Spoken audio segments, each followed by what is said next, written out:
he would have killed me right there. My death would have been caught on camera.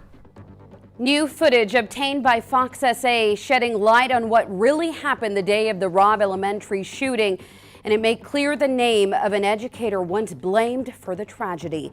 This story only on Fox tonight. And chilling new details in the deadly stabbing of a 9-year-old boy in Universal City. His mother now charged with capital murder. I don't think that anything could have prepared our first responders of the city for what they saw. The crime has left an entire neighborhood stunned and grieving, and more shocking details emerging about what may have unfolded behind closed doors. Good evening and thank you for joining us. I'm Ashley Paredes. Ryan has the night off. Our fight to find out what really happened at Robb Elementary continues. It's the video they didn't want you to see. Tonight, we have an exclusive first look at surveillance footage from Robb Elementary. Footage that clears the name of a staff member who was publicly blamed for one of the most tragic school shootings in U.S. history. Now, for 3 years, the woman at the center of it all has waited for this moment, and now Fox SA has the proof she's been asking for. Our Yami Virgen obtaining the video, footage that was ordered to be released by a judge but never made public until now. Then our Jordan elder sat down with her to show her that video for the first time. But we begin tonight with Yami and this exclusive report that you'll only see on Fox SA. When we first started obtaining the records 2 weeks ago from Uvalde CISD, we immediately noticed there were things missing, including video that was taken inside the halls of Robb Elementary, video that will clear up the name of at least one staff member. We're here to report the facts as we know them now, not to defend what was done or to criticize what was done or the actions taken. But what then DPS Director Steve McCraw alleged 3 days after the shooting was a false narrative that until this day, many believe. The exterior door where we knew the shooter entered was propped open by a teacher. But as you're about to see, this is what really happened. In this video we obtained, staff member Amy Franco did not leave the door open. After media outlets sued for records, the judge ruled for Uvalde CISD to release everything. But the school district claims that DPS still has their video. The video we exclusively obtained shows Franco going outside with a cart, and a few minutes later comes running back after she saw the shooter's truck crash in the ditch. At 11:35, Ms. Franco runs inside, gets her cell phone to call for help in case someone's hurt. 52 seconds later, Franco comes running back as the shooter starts firing shots at her and several men. You can see she clearly picks the rock from the door and pulls on it to make sure it closes. Franco then rushes to warn other teachers while on the phone with 911, knocking on doors and screaming what the threat is.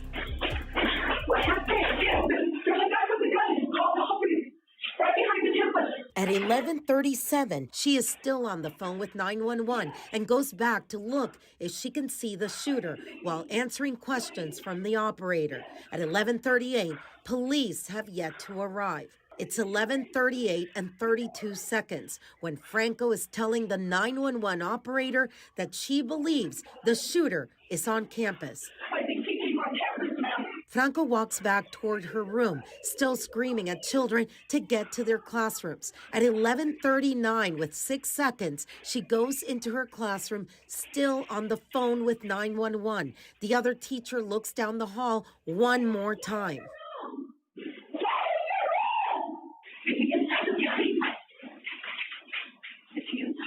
Shortly after that, both teachers go in their classrooms, and seconds later, the shooter goes in the school at 11:40:07. As you can see for yourself, there was no rock holding the door open. This video is the same one law enforcement saw before the press conference was held on May 27th. In these documents recently released, we see that the school district knew that the key details shared by McCraw were wrong the same day as the press conference. In this email dated May 27th at 12:38 p.m., Franco's supervisor tells then Superintendent Hal Harrell that Franco had told authorities the door was not propped open when the shooter entered. The next day, the supervisor again sends an email to the superintendent stating she had been in the hospital that morning with Franco and found her with FBI agents and Texas Rangers. She said that law enforcement had told them in the hospital room that after reviewing surveillance cameras in the school, they could clearly see that she did not leave the door propped open and that she kicked the rock out of the doorway and pulled the door shut. Emails show FBI and Texas Rangers told Franco and her supervisor at the hospital that the door may have been faulty or it had not been locked from the outside to begin with, and that McCraw had not even spoken to them before making his claim. It took them another 4 days to retract the false statement, but by then, the damage to Franco was done. And it was right here on this corner on May 27th that a press conference changed everything for a staff member, Amy Franco. And today, Jordan Elder's here with us today, and you've been speaking to Ms. Franco for months. You showed her the video. What did she have to say? Well, ever since that day, Amy has known that she did not prop the door open here at Robb Elementary. And now she got to see the video that proves it, video that she hopes the whole world can now see. When they said those documents were going to be released, I knew what I was looking for. And when it wasn't in there, I said, they're lying. Had I ran out, he would have killed me right there. My death would have been caught on camera. Camera footage Franco is seeing for the first time. We obtained never-before-seen video from inside the Robb Elementary hallway. You can see kind of that sliver of light at the bottom of the That's door. where the rock is. With the rock. Mm-hmm. Every morning and afternoon, they would prop that door open. Franco says she propped that door open as she went in and out because it was supposed to be locked. She has a clear memory of what she did next, but now she sees the proof. You can clearly see me kick that rock. And then I pulled the door. Millions of people watched as DPS Director Steve McCraw said a teacher propped that door open. I didn't go anywhere for months. I was scared. It wasn't my fault that those teachers and those babies died. But it's hard to get it out of your head, like after somebody says something like that. Somebody with authority, you know? But even as he stood there, a person with authority, I'm like, I have to stand up to him because he's lying and he's covering up for men that failed me and failed us.